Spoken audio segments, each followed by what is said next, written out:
about what's defining the globe today, it's economics, it's the environment, and it's society.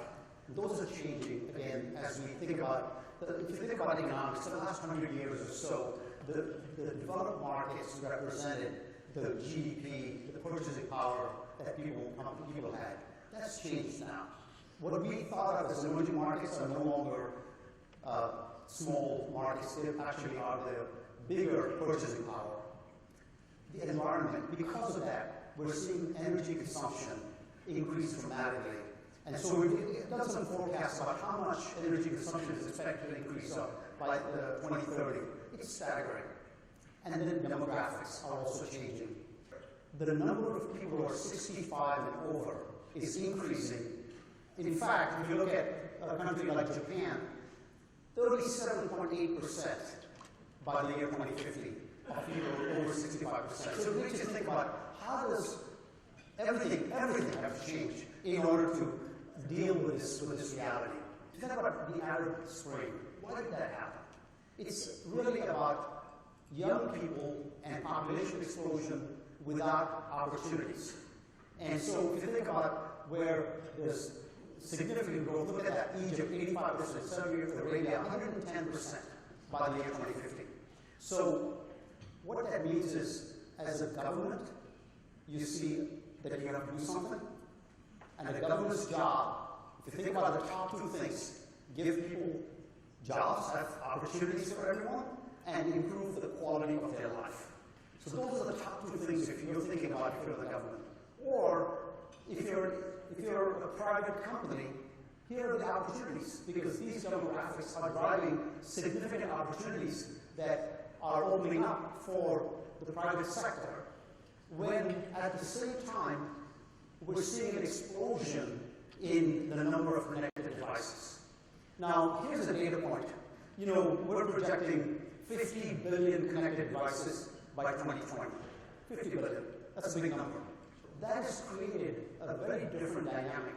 And these devices could be on our persons, so our smartphones, our wearables, all those. It could be embedded as sensors sitting in some oil field. It could be access routers sitting on top of poles. It could be many different things. But they're all devices. So think about 50 billion devices, which really forms a new, or requires a new essential infrastructure. And that new essential infrastructure we call the Internet of Everything, the IoE. Now, why do we call it IoE, that E, everything? Because it's not just about machines talking to machines. That is happening, and we've certainly seen opportunities for many of you who are doing the machine-to-machine. It's not just machines talking to people, it's people talking to people, and processes. Processes talking to either people or to devices. So the first question is, people might ask, well, some of these things happen anyway. You know, you had oil fields. It's not like oil fields just started getting connected now. They were always running with proprietary technologies and proprietary connections. What has changed now is the I in the IoE is based on IP. With IP technology, we're starting to see now a kind of a common basis on which to build all these connections and the Internet of Everything. And if you think about IP technologies, think about applications, apps that are being downloaded. You know, even as recently as 2007, there were about 3,000 apps that you could get on a mobile app.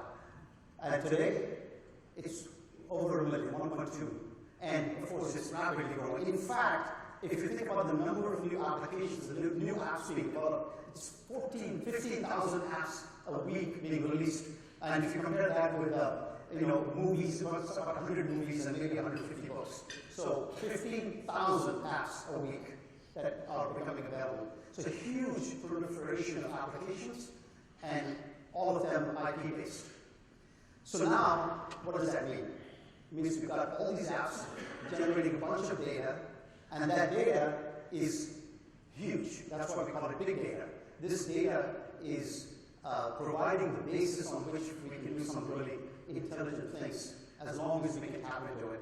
What we see as huge opportunities is to actually use all of this unstructured, sometimes seemingly unrelated data to allow us to predict and therefore take certain actions. That is the power of bringing together all of these connected devices, all of the data that's being generated, and to use technologies that are available today. And I would point to the two big technologies that are available today that were not before. One is big data analytics, big data, the ability for us to crunch big data. And the second is the cloud, which allows us to be able to do that. So these two coming together, and the data no longer has to be linear.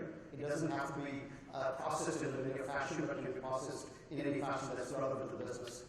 So we see that as a huge opportunity. In fact, at Cisco, we recognize that if you take these trends and if you find the applications for it, it is a huge market. So just in, we did this analysis. We have a group that does consulting, and a group has actually done an analysis of the 10-year profit opportunity in the Internet of Everything. And we've come up with an estimate of just the private sector estimate north of $14 trillion. 14 trillion. We don't think it's going to be large companies that do innovation here. We think that small companies will come up with new ideas that big companies will miss. So my point here is that as entrepreneurs, that is the opportunity. And in fact, Cisco, we felt strongly enough that we've created a $150 million fund that we're investing in startups in this space. So we've created essentially a investment theme around the Internet of Everything, because we believe that new companies will come up with bright ideas that no one else does, because what they will do is they will look not through the silo or the kind of lens of the existing business, but to look at it across multiple different things. How do I bring this big data and analytics? How do I apply it to a set of problems that may be very diverse across different types of technologies and different ways of collecting the information, and then do something useful, coming back to my earlier point about being able to predict. And therefore, once you can predict things, you can take action on something that has not happened yet. So let me walk through a couple of examples of what we're seeing, and then I'll give you an actual real-life example as well. So one example is, let's say you've got let's say you're a motorcycle rider, and unfortunately he or she gets in an accident. The sensor on the helmet can trigger an alarm with that person's ID, which then triggers not only the ambulance to come there, but also alerts the doctor and sends the patient records directly to the doctor before the person shows up, and could in fact set the traffic signals along the way to ensure that that person who's injured gets there in the fastest possible manner and is able to be saved and have the right kind of actions taken, because all the information is available. That brings together many different technologies today, and in fact, cities are realizing that their different groups, their different organizations have to now share information in order to give a better life to their citizens. Another example I want to walk through is in the area of the oil rig. So if you think about an oil rigs they have lots of data. They collect all kinds of data. There's data that's real time, that stuff is going on. There's data that they have to save forever because it's important from a regulatory perspective. But at the same time, they can't wait for everything to be shipped to the cloud to make these decisions and then to actually implement them. So what I'm not sure exactly, I think we coined the term called fog computing.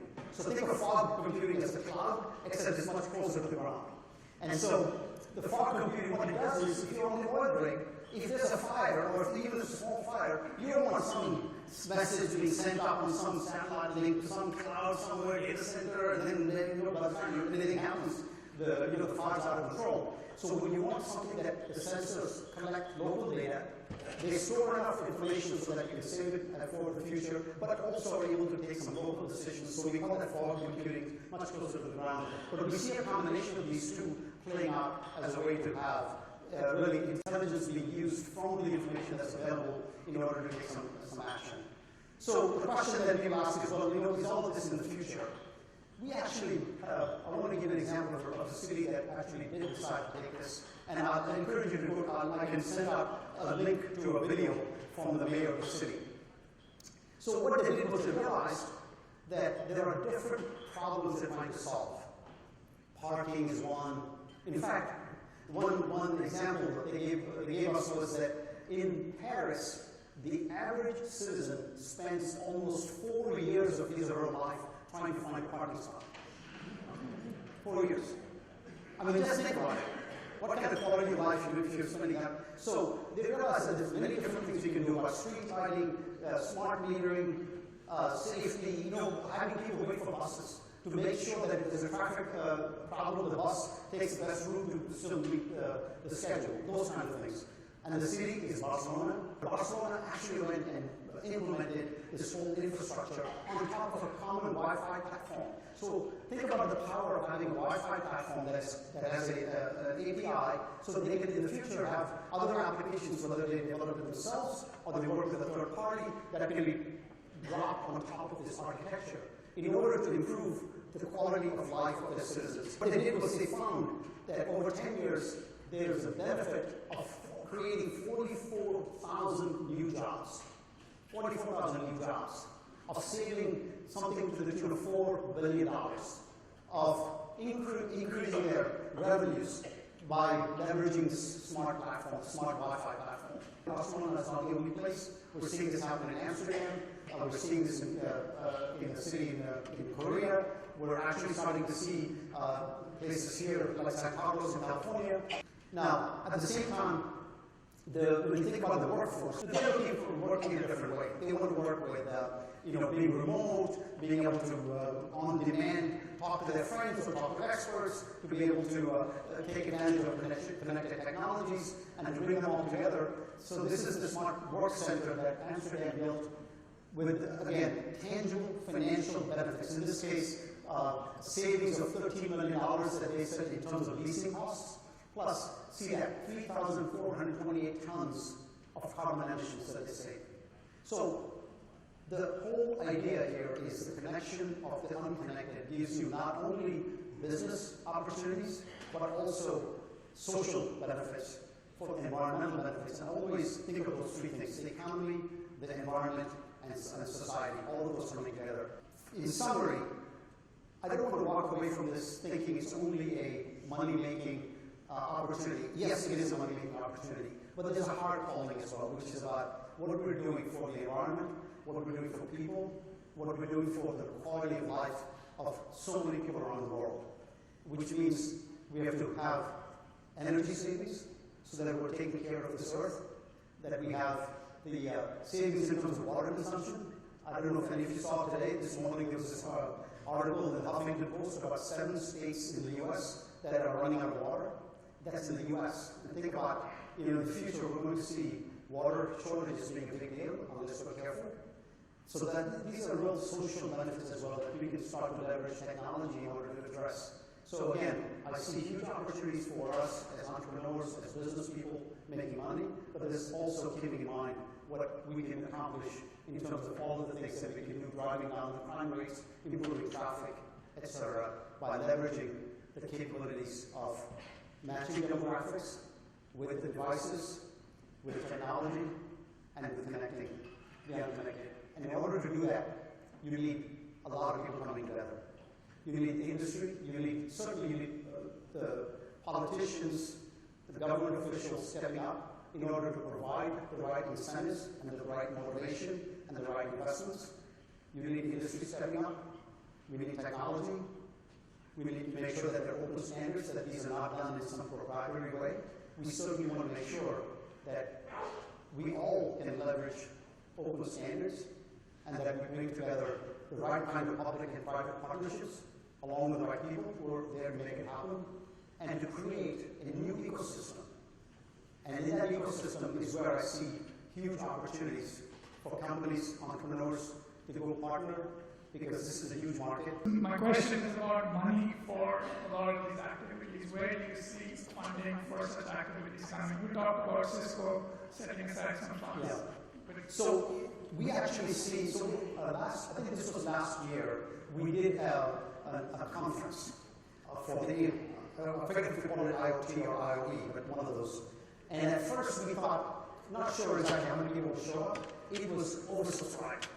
And the reason is, what we're seeing now is many companies, large companies as well as investors, now see opportunities because of the fact that there's so so much profit to be made in the Internet of Everything. So I see the money coming from a few different sources. Certainly I see companies investing, either for their own development and their own organic investment to create the technologies, or working with other companies, ecosystem, or startups doing that. I think the big issue is going to be scale. So in order to scale some of these technologies, you can pick one or two, but in order to scale, you need to have fairly significant amount of money. And I'm starting to see the larger funds starting to think about how do they provide a scale. Once the business gets to a certain size, to be able to get pretty large. So I expect that because of the size of this market, I expect that the companies have scaled pretty significantly. And then, of course, we also see governments. And we're seeing governments actually invest partly out of a national, for their own citizens, but partly because they see this as a global market, and if they can develop homegrown companies, they expect they'll succeed on the global scale as well. Start off your presentation talking about new infrastructure needed for the 50 billion devices. But the general feeling is that infrastructure is boring now, right? And most of the value creation appears to have moved into the application stack.